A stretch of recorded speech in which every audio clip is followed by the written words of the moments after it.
সবাই আইসে সামনে একটা খুঁটি দাঁড়া হবে।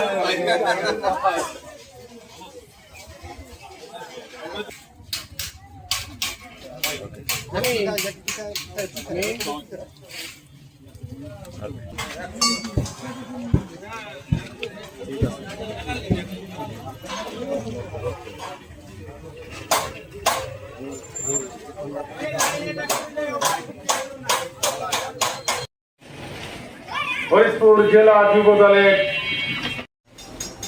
অত্যন্ত গুরুত্বপূর্ণ স্তরের সাংবাদিক ভাইরা গণতান্ত্রিক ধারার মধ্যে দিয়ে বাংলাদেশে এখন আগামী দিনের এই রাষ্ট্রকে নির্মাণের জন্য তারা চেষ্টা চালিয়ে যাচ্ছে। কিন্তু আমরা দেখতে পাচ্ছি বিগত 16 বছরের ফ্যাসিবাদের